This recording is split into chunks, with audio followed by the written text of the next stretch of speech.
It is now my pleasure to introduce Frederick West, Acting Dean of the Faculty of Science. Welcome, Fred. Well, thank you, Christine. And I want to thank each of you for joining us for this month's Science Talks webinar. It's so great to have this opportunity to connect with you all and share some of the excellent research that's happening here in the Faculty of Science. Next week marks the last day of classes of the winter 2022 semester. I'm really excited to see all the students on campus again as the weather gets warmer. And I'm looking forward to Convocation, which we'll be celebrating in person for the first time in 2 years, actually 3 years, I think, since our last one. And incidentally, that'll be my first opportunity to preside as Dean of Science. So I'm very, very excited. It's always wonderful this time of year, and I'm looking forward to seeing the students as we celebrate their achievements. It's such an important milestone. And I look forward to welcoming this year's graduates as they too join the alumni community. Well, it's my great pleasure to introduce our speaker today, Bob Summers. Bob is the academic director for the Sustainability Council, which is a unit on campus here that's working to advance sustainability education and research across the university. He led the effort to establish the planning program at the university, which he later helped transition into the School of Urban and Regional Planning, where he continues to teach. His research focuses on how communities can transition to a more sustainable form. Bob has a Bachelor of Arts in Geography from the University of Alberta, a Master's of Geography from Carleton University, and a PhD in Interdisciplinary Rural Studies from the University of Guelph. He's also a registered professional planner within the Alberta Professional Planners Institute. Bob, it's a great pleasure to welcome you. Great, thank you very much, Fred. It's a pleasure to be here to present. I'm just going to share my screen and we will get started. All right, we should be good here. If I'm not, let me know. Welcome, everyone. It's a real honor to be able to present to everyone here, and it's a great opportunity. So I'm going to move pretty quickly because if I don't, I'll be here for an hour and a half and nobody has the time. So I'll be moving through my slides relatively quickly today, but we have time for questions so people can sort of pick and choose the type of topics that they want to cover, and we can talk about those. So this first slide is just very briefly a look at, we take our field schools for the planning program out to all parts of, well, really around the world, but we spend a good bit of time going out to different areas of Alberta. And this is an example of where we're out at Okotoks talking to one of the planners in the region about issues of agricultural land protection and the growth of communities. So that's largely what I'll be talking about today. So very briefly, a little bit about me. I grew up in Stony Plain, Alberta, so I have a good idea of what it's like to live in a smaller town. My family owned a water well drilling business. It still does, actually. And so I'm a journeyman water well driller, and spent a lot of time when I was younger going to different communities in Alberta, particularly northern Alberta, and then drilling wells. So we'd stay for a few days and drill 2 or 3 wells in the area, and then come back to Stony Plain. So I've got a good appreciation for rural life. We also had a small farm. Went on, got my PhD, as Fred mentioned, at Guelph, and then joined geography here, part of the EAS department in 2005. And in 2012, I led the effort to establish the planning program. In the last 3 years, I've been the academic director of the Sustainability Council. All right, so today's presentation, I took a look a couple of weeks ago when I sat down to put the presentation together. I looked at the blurb that I had agreed to talk to, and I realized, wow, I really promised a lot there. I'm going to talk about rural sustainability and town growth and agricultural land protection, and it was a bit of a struggle to get it all into a single presentation. So what I've done is I've simplified things a bit, and I'll be talking about a lot about land use, effective and efficient land use in rural communities. So that's the first part. And I'll be looking at, so the first part's a little bit of a lecture almost on that topic. Then I'm going to briefly talk about some research that we've done on agricultural land protection. And then I give just a few rapid fire reflections at the end that really are meant to help spur on any questions that people have. And I'll mention that I was asked to target this towards sort of the general public side of things. And so Overall, this is, I know some of you are professional planners who are joining or who have a lot of experience, municipal councillors and others. I'm targeting this at a pretty basic introductory level, but I'm happy to engage deeper for the questions when we get to that point. And I'm also happy if people want to reach out after to connect for a coffee or a Zoom call or whatever to talk about the research and about other things. All right, so what is effective and efficient land use? So this is part one of the topic. And before I get into this too much, I just want to mention that I realize that each community is different and each situation, small towns, large towns, small cities, some have oil infrastructure nearby that affects its overall growth and can direct things differently. So while I'm covering things in a general fashion here, I do appreciate the complexities that communities face across Alberta as they make decisions about their growth. Why care about effective and efficient land use? So I'm just going to run through these quickly and then I come back to them later to discuss them. So first of all, there's benefit to lower municipal infrastructure costs for communities. We can create more walkable and bikeable communities, even in very small communities can have this benefit. Improved retention of population. This is really critical in a lot of areas of Alberta where towns and communities are worried about losing the people to urban municipalities. And then improved ability to attract residents to their settlements. And then finally, improved opportunities for local businesses and economic diversification. I'm going to talk about effective and efficient land use by talking about 5 different aspects of it. And I'm going to start here by talking about something called 15-minute neighborhoods. Now, you'll notice that the diagram on the right is all in French. And the reason for this is that this idea was recently adopted about 5 years ago by Mayor Anne Hidalgo in Paris, and it really took off, the notion of a 15-minute neighborhood. It's a combination of ideas from planning that's been around for a long time, but the basic principle here is that most people in a community should be able to walk to get most of the things that they need on a weekly basis within about a 15-minute walk. So my French is terrible, so I had to use Google Translate to figure out some of this, but the diagram notes that people need to be able to get to places like their school, parks, going to grocery stores, or to meet with friends and colleagues, or get to the doctor with this 15-minute radius. Now, this may sound, and there will be people watching who might say, well, this is great for a big city or an urban municipality that's larger, but maybe it's not relevant in rural areas where people depend a lot on automobiles. I grew up with this. So when I grew up, this was quite possible in the town of Stony Plain. I could get to all of these services from my house and pretty much any house. And if you I'm 51 years old now, if you're around my age or close to it and you grew up in rural Alberta, you had these things as well, most likely. It's only really been the last 30 or so years that we've really started to deviate from having these communities that have these sort of local nodes with clusters of commercial that you can get to things. And we started to stretch things out and make them much more automobile oriented. So I'll get to that as we go through. And I will mention that I'm under no illusion that we will get rid of automobile use or cars as a primary way of moving people around in municipalities, particularly in rural areas. Cars are important. I got my license the day I turned 16 and already had a vehicle because I needed it where I was growing up.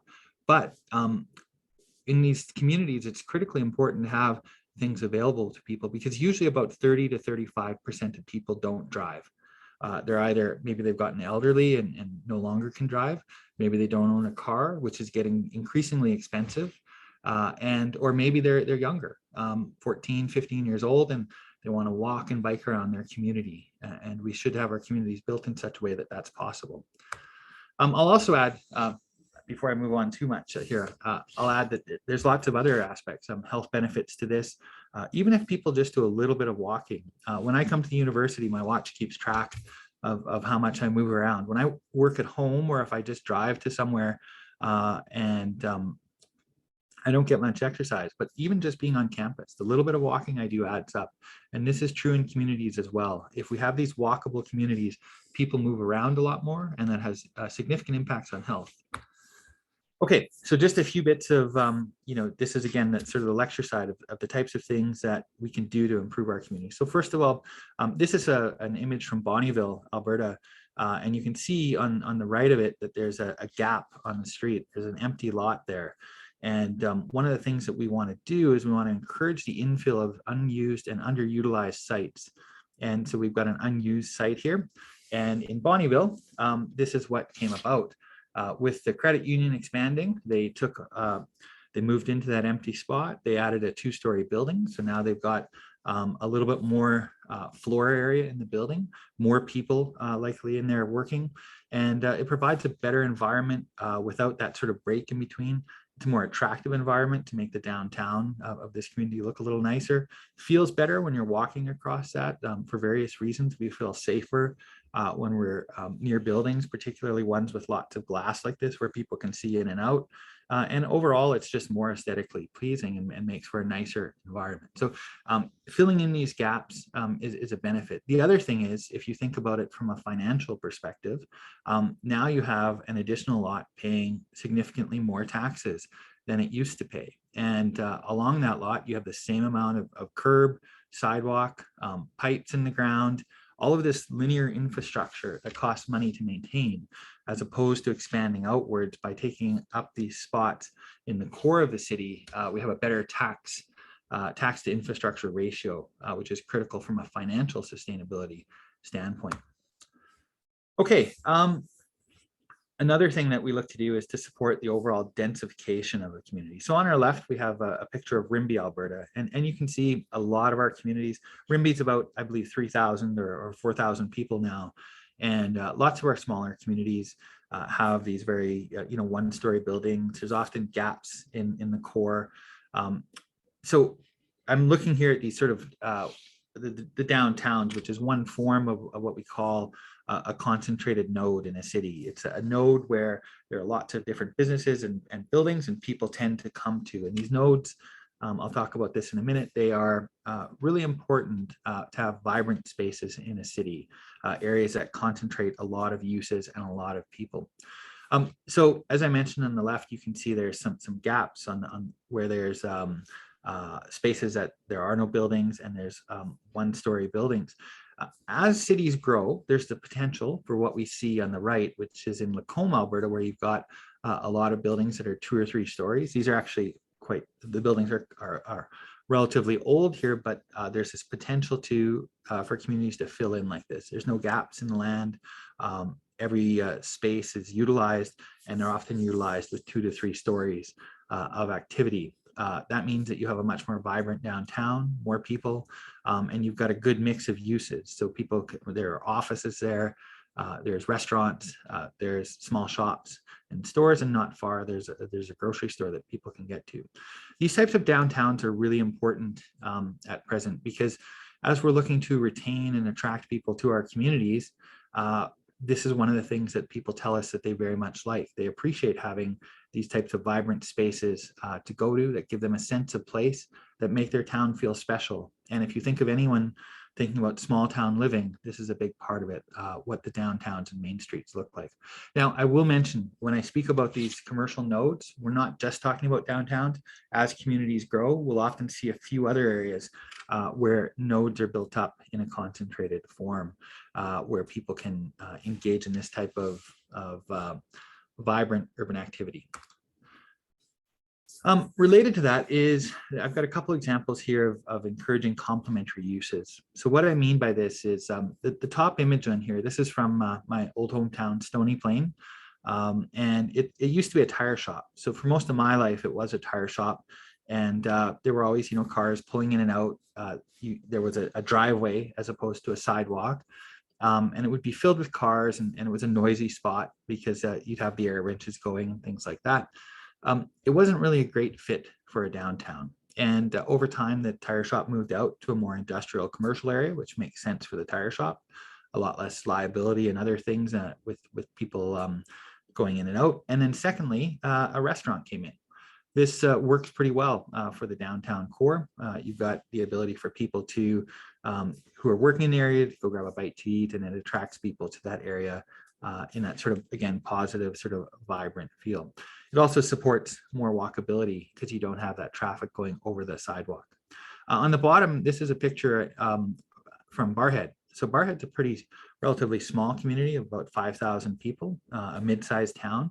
And there's this great example of a Tim Hortons right in the downtown core, which I think is fantastic because it's actually maintained that very walkable form. A lot of times when Tim Hortons comes to a smaller community, and they're usually a franchise, but the actual company has a lot of influence.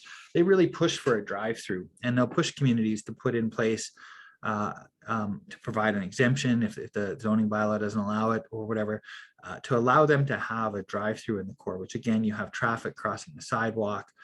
You often have traffic lined up outside blocking the street. I think it's fantastic when you see examples of buildings like this being utilized that prioritize walking and really contribute to the downtown. Okay, another key issue, and one that we often don't think about, is supporting housing diversity. So a lot of our towns were built with single detached houses, so single family houses, what most people think of as a house. And, you know, housing has become increasingly expensive. It's very difficult for many people to get into a single detached house. And if we can provide more housing diversity in our communities, it provides a number of opportunities for people who, like for example, young people who are first moving out, they're on a farm nearby and they want to move out and get a place of their own, or they're in the community itself. They're moving out of home for the first time. If these opportunities aren't there for good rental properties, they'll often have to move to the next biggest town, or to Edmonton or Calgary or Red Deer or something. If you have apartments available in the community, that's a great option for them. That's the top picture is an apartment complex in Stony Plain. The bottom two pictures are an example of a garage suite in the middle, and the very bottom one is a triplex. So it's 3 units in one, all of which provide options for people who want something other than a single detached house. Another example of someone who might be looking for this is someone who's gotten a bit older. They want to stay in their community, but they don't want to maintain that full single detached lot. Maybe affordability again is a concern, so they sell that off and they move to something like this. So that diversity really offers those opportunities to retain people in your community and to give people more affordable places to live. These places are all new, and there's always this challenge when anything is new, it's not necessarily as affordable, but over time they age, and then the community has a diversity of housing types available to people, brand new ones, older ones, and so on, which helps all of that. Key is to locate these things, and this comes into the planning side, where we can, and we can provide opportunities to locate these things next to those or part of those commercial nodes. All of these people, that top example is located right in downtown Stony Plain. So all of the, well over 100 people, a few hundred people probably live in that property. They're right there. They don't need a car. They can come down, they can get groceries at the nearby co-op. If they work in the area, they can work directly without having to drive. Lots of people will still drive, but those opportunities are there. Now, the last comment I have here is that one of the biggest things that prevents this from happening are actually our outdated zoning bylaws. So our zoning bylaws in Alberta were largely written, well, a lot were before World War II, but they really became enhanced after World War II and kind of locked in single detached housing in a lot of our communities, that trying to get these types of things built can be a real challenge. So opening up our zoning to just allow these things to be built is kind of a first step in encouraging them. Okay, avoiding non-contiguous growth. This one might be a little controversial if there are some folks from rural municipalities out there.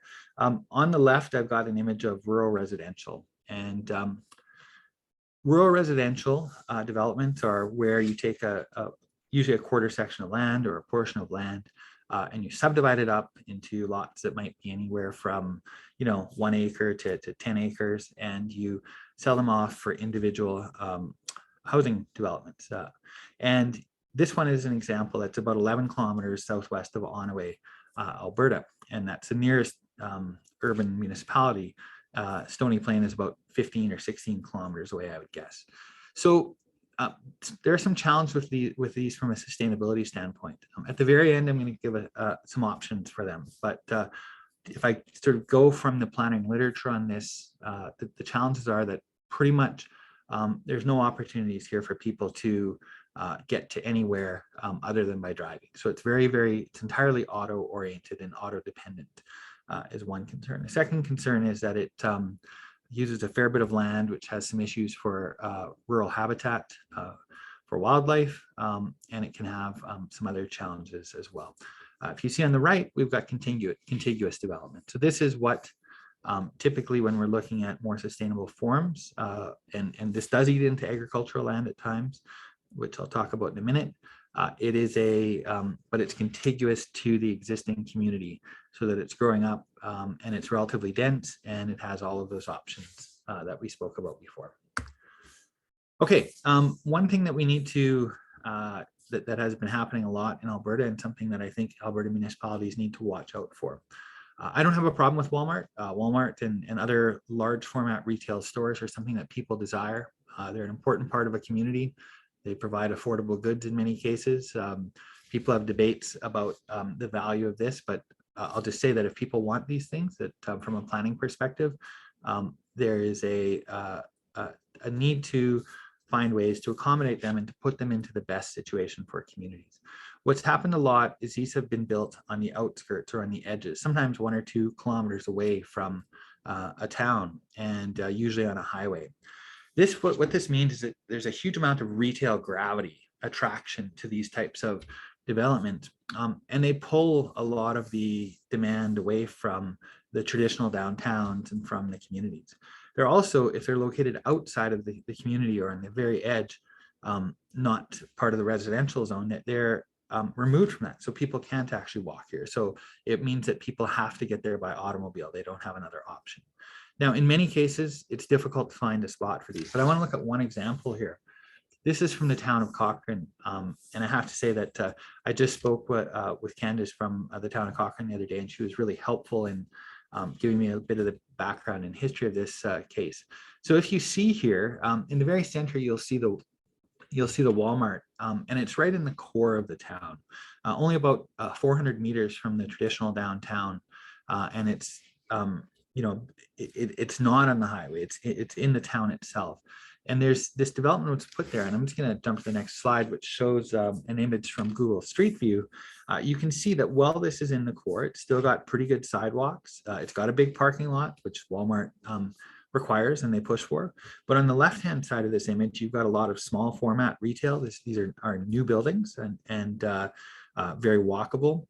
People who live in this area could easily go to that Walmart without a car. And similarly, people who stop at the Walmart could easily make their way to downtown and engage with the community itself. So I think this is a really intriguing example to watch as it grows over time. And I know that this was available because it was a contaminated site. The municipality used a CRL, a community revitalization levy process, which I could talk about if people have questions, to do a lot of the infrastructure work here to facilitate this being developed. I think there's a lot of room for communities to undertake these types of things to ensure that they are able to find opportunities for these types of developments that are positive for the community when Walmart comes to town, if you will. Okay, so why care about this? So I went over this briefly before. I'll talk about it again and just tie it in. So I mentioned lower infrastructure costs. Having more things that use less linear length of infrastructure is more efficient from a tax perspective. More walkable and bikeable communities. I've already talked about the health benefits of that. When things are more condensed and well organized, these are options. Improve retention of population, more opportunities for people to live. And I think this is actually something that with the rise of work from home could be a really good opportunity for municipalities. I can now see, and the next one included, so attracting residents. I can see that someone could work at the local mine or at the local mill, and their partner maybe works for a firm in downtown Toronto. This is a possibility now. And so there's room to retain people if you offer a great quality of life. And then improved opportunities for local businesses. These types of commercial areas for smaller businesses, they provide those opportunities, but it can have tourism impacts. And again, those retention elements. Okay.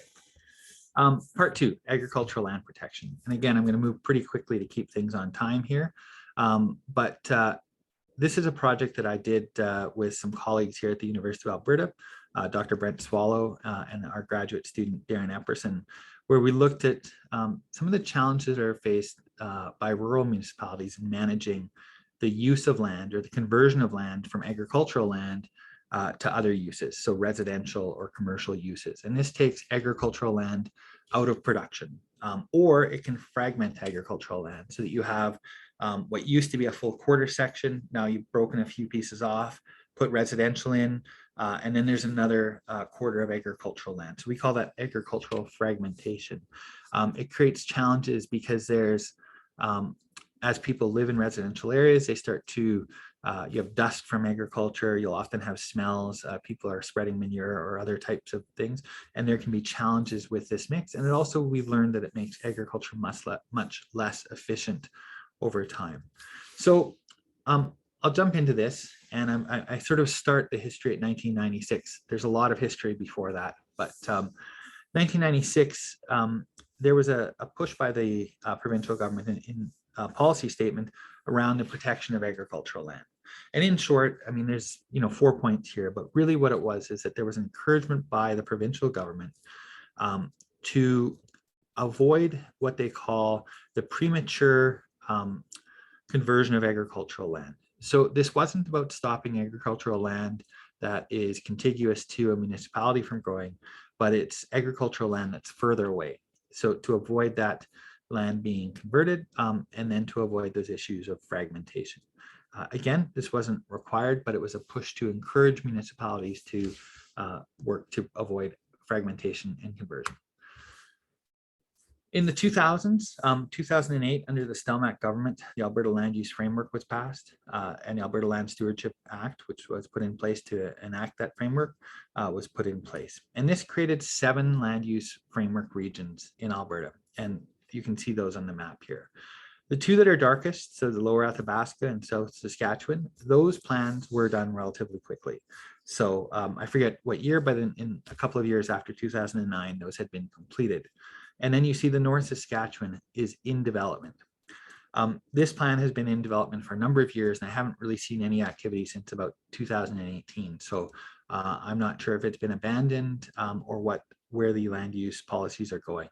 But what we do see is that there hasn't been a lot of push for this type of regional planning and coordination about how land can and should be used in the rural areas of Alberta.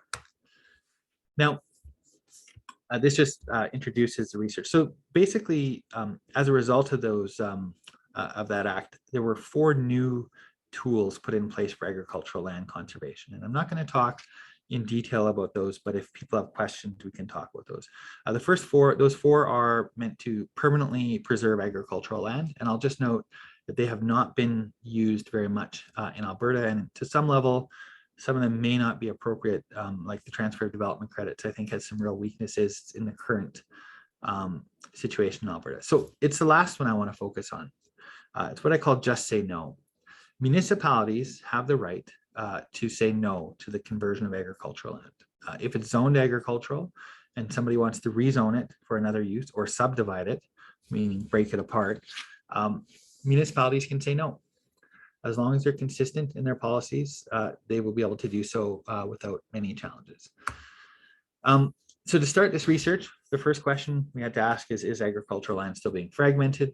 That wasn't the focus of the research, but we basically looked at other work that's been done.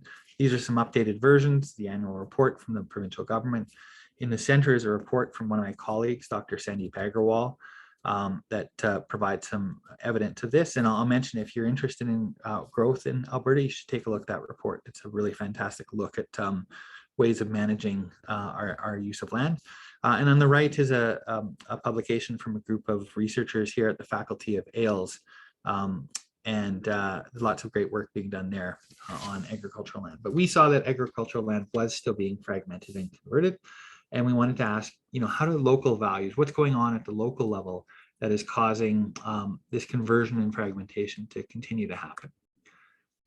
We had a process of, we look at 3 municipal case studies. I don't identify them, but I will note that they were in these areas that are facing significant pressure for conversion and fragmentation of land. We did over 50 interviews with large number of people, and we did some document analysis on this. And our key finding, this is the big finding, municipalities find it really hard to say no. So I said that this is the primary power and the primary way that municipalities can prevent this from happening. They're struggling to do it in large part, not in every case, but there are a number of cases where they find it very difficult to say no. And I'm just going to walk through some reasons why. Now, these are largely reasons that were given to us by municipal councillors.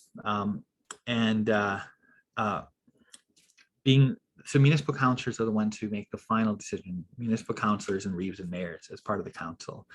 They get recommendations from their planners as to whether they should say yes or no to a subdivision or a conversion, and then they have to make the decision. And what we heard is that a lot of them see a conflict between what they see as the right of individuals. Now, these aren't legal rights, these are perceived rights, what they see as the rights that people should have.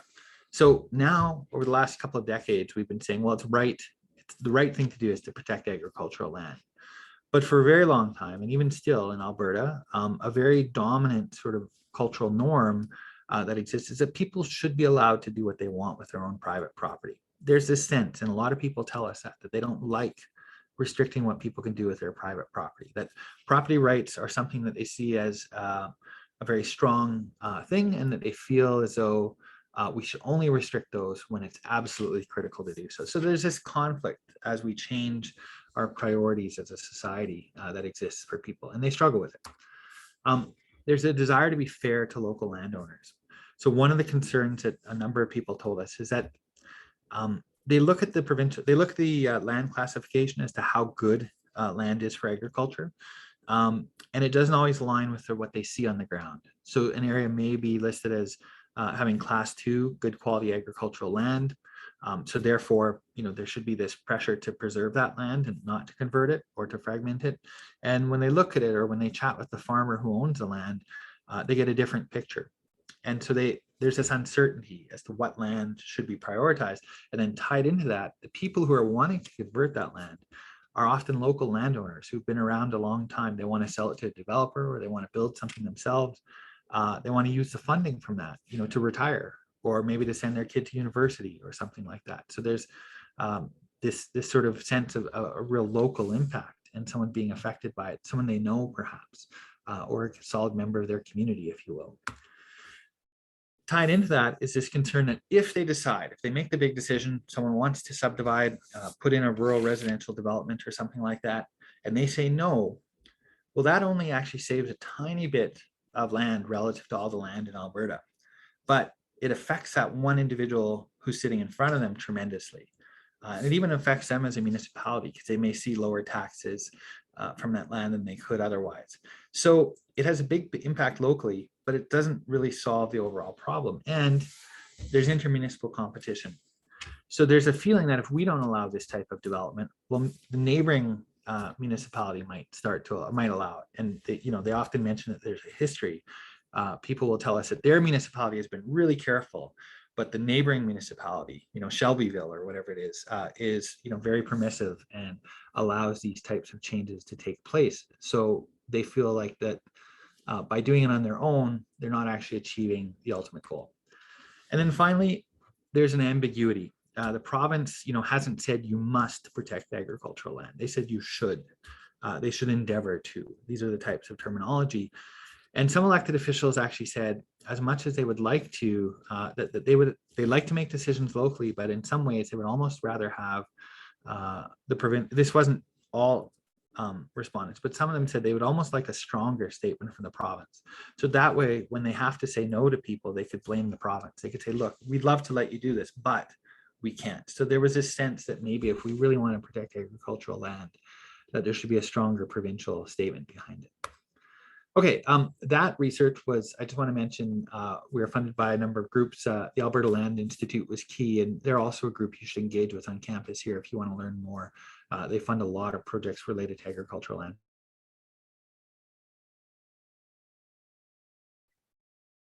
We've just lost Bob for a second here. We'll just wait a moment while his Wi-Fi chunks through here. Oh, there you are, Bob. Pardon? We lost you there for a moment. Oh, okay. All right. Hopefully I'm good now. Can you hear me? Yep, you're fine now. Thanks. Just go Yep. right ahead.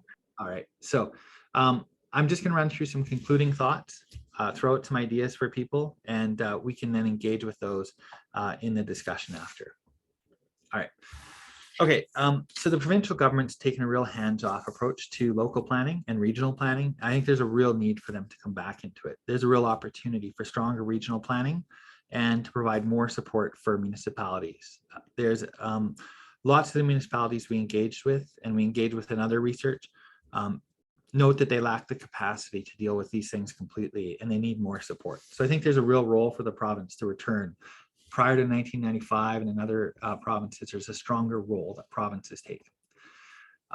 It's critical to understand and make use of market forces. I've got a lot of a background in economics. I appreciate the power of market forces, but it's also really critical for governments to step in to protect the public good. That example in Cochrane is a really good example of a government leading to improve things as opposed to just going where the market wants to take it. So there's an appreciation, but a need to engage.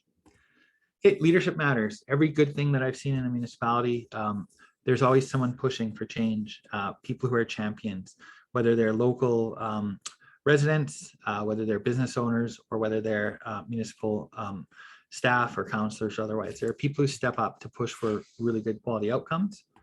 And then this is the last one. The future provides interesting opportunities. I think work from home is a big one. Affordability. People are moving out of places like Toronto and Vancouver because it's $1 million for a house, even in larger cities. I think smaller municipalities have the option, if they provide a really good quality of life, to bring some of those people into their communities or to retain their people. And one last thing, and this is rural residential, which I kind of critiqued before. There hasn't been much work done on this, but I think there's real opportunity to look at net zero rural residential conversion or development, in that when you have these rural residential lots, the land provides opportunities for sustainability, from having your own greenhouses to lots of room for solar and other aspects that could counter that sort of distance issue. So I'll leave it there. One thing I just want to mention, there are other folks at U of A to engage on this. I've just got a few names here. So a couple from my department, Christoph Van Ash, Dr. Sandy Peggerwall. Brent Swallow does a lot of work on the actual change of land. So he's got lots of recent data on that. The Alberta Centre for Rural Sustainability Communities with Dr. Clark Vanek out at Augustana. And then just on the right, a shout out to some of our students, Nicole Bonnet and Sarah Keller, are talking at the upcoming CPAA conference about climate change and municipalities. So as a sustainability guy, I like to share that our institution is doing lots as well. All right, that's it. Questions and discussion. So I look forward to wherever we go with this. Well, thanks a lot, Bob. I'm going to moderate the discussion, and if it's okay with you, I'll read some questions. So our first question is from George, who asks, is there provincial funding available to small towns for brownfield reclamation and redevelopment to infill some of these abandoned lots? That's a good question. I don't know if there is our funding opportunities available right now. And I'll admit there will be these questions about specific policies and programs that I haven't dug into. But I think there definitely, there needs to be an improved effort from the province to engage in these types of things to help communities. So. Yeah, okay. I'll just add one, Fred. Yeah, go ahead. I also think municipalities themselves, and I know that these things are tremendously expensive. We're often talking, for a site upwards of $1 million.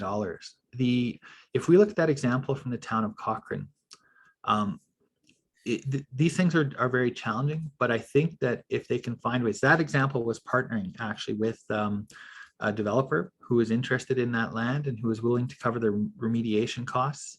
But even I think that if we look back on that example in 5 years and we ask the folks in Cochrane, again, I'm prognosticating here, but that they would say that it was worthwhile, that they would have spent that money and it would have been a valuable thing for their community to do to maintain that good community structure.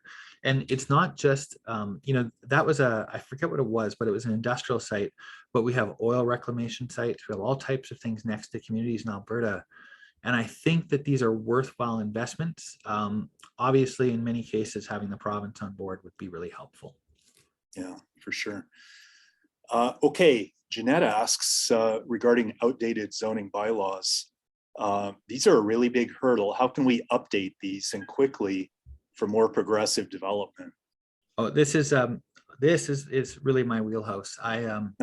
I'm a geek for zoning bylaws. I actually will watch hearings on zoning bylaws for like 9-10 hours in council because I find them absolutely fascinating. Just to explain to everyone who's listening, so zoning bylaws basically tell you what can and can't be built somewhere. And they don't build anything. So if you zone something for X, it doesn't mean X gets built. It's the private industry who will build things, but it says you can't build things here. And I think that actually, this just takes municipal courage to work on these things, and it takes some local champions. One thing I will mention, I've been observing, this is a large municipality, the city of Edmonton, but for 15 years, they have been, because there's often opposition, if you go to change a land use bylaw, you'll immediately find that, people don't like change, and they will come out in opposition. So what's happened in the city of Edmonton is they have been making small changes to their land use bylaw for the last 15 years. And so 6 years ago, they allowed lot splitting. So a 50-foot lot could now be split in half, and you could have 2 units on it. Then they allowed they allowed garage suites on all spaces. Recently, they allowed semi-detached to be built on basically any property. And with this, they also changed a lot of the other small rules, the amount of land setback that you need. So how much basically grass you have to have in front of your unit. They've reduced those. They've reduced the amount of, they've allowed for more coverage of the lot. And so they've done it through small incremental changes. And now they're going through a big review, a big change of the land use bylaw, which may be more controversial. But I think actually, a long education program, engagement, and this can get done. Okay, here's a comment slash question from an anonymous attendee on densification. So the comment goes, the dense rural population example is nothing but concrete asphalt and asphalt shingles.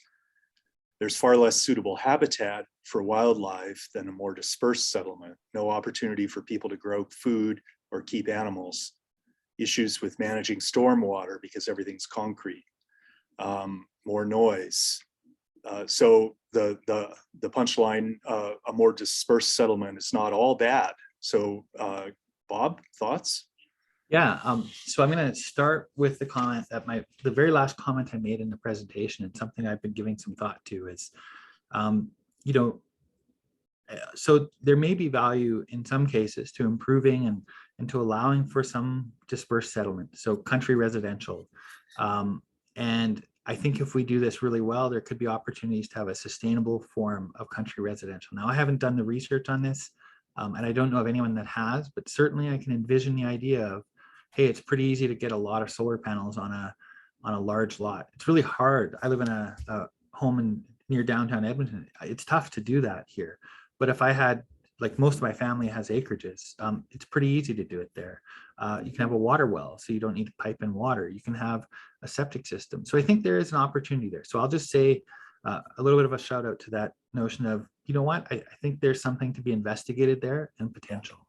On the other side of that, though, I'll also say that when you're talking about a town and you want to densify the core a little bit, you're not talking about huge amounts of land, a small number of square kilometers, and you can get a lot of people in that area. And yes, wildlife is impacted. Wildlife basically disappears from that very small area of habitat. But actually the impact versus what some of our more spread out developments have is greatly reduced. In terms of one of the things that I've heard this before around issues of stormwater and so on, that comes down to the engineering side. I'm not an engineer, but engineers know how to manage that reasonably well. And we're again talking about relatively concentrated areas. In larger cities, it gets a little more complex, like Edmonton and Calgary. but in towns, these areas are something we can deal with. So Great. Here's a question about Canmore. So the town of Canmore has very expensive housing. It's in a wildlife corridor, but it needs development to create employment and maybe find more reasonable housing costs. So do you have any thoughts on how a town like Canmore could do a better job? yeah, I mean, this is one of those places. I mean, Canmore is has tremendous opportunity because of the tourism industry there, and has to balance those pressures. I'll speak from to some level of what I know. So Canmore has in the past, and I think it's still going. They actually have a strong sustainability initiative going on that any new development comes in has to provide an application that demonstrates that they're going to meet a number of elements of sustainability criterion, both from natural environment, but also around building into that walkable community aspect of the community. So I think that's a really strong start. The idea of just prioritizing sustainability. Now, affordability is tough.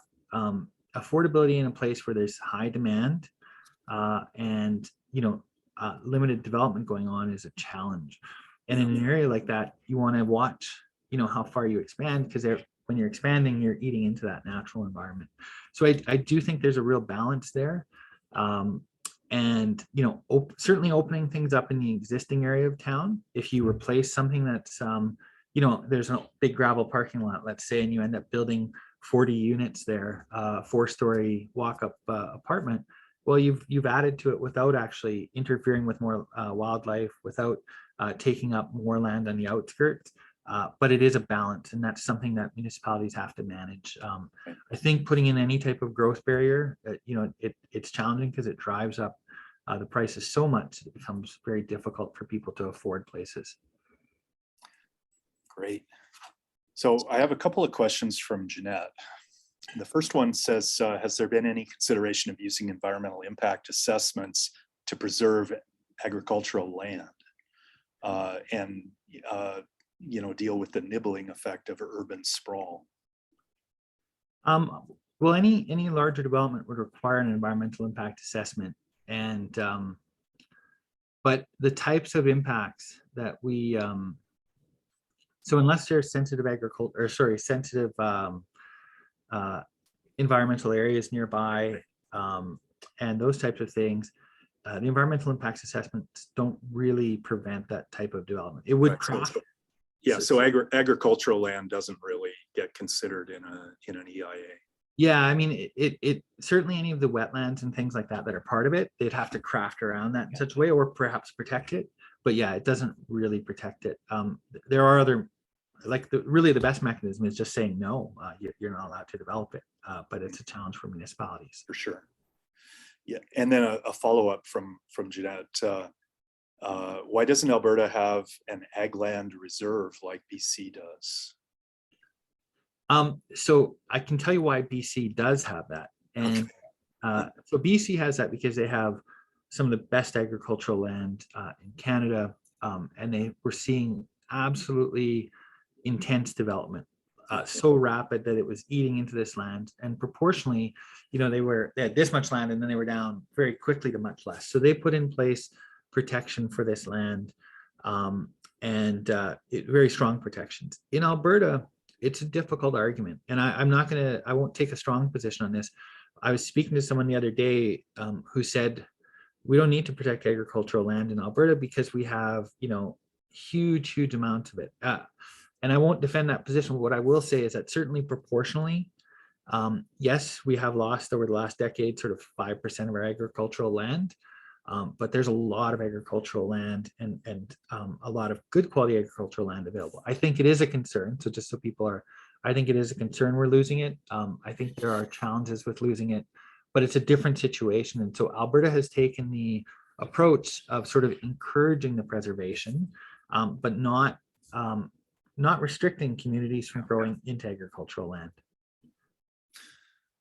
Okay, here's another question around sort of the urban versus agricultural dichotomy from Karen. How do you reconcile protection of prime agricultural land, but also contiguous growth of urban municipalities? Some of the best ag land surrounds these urban centers. Yeah, it's unfortunately all of our ancestors, when they settled and developed towns, they sought the places with the best agricultural land, which would make sense, of course, and built there. And then we keep growing and we keep covering it up. This is a trade-off that is, again, different people will take different positions on this.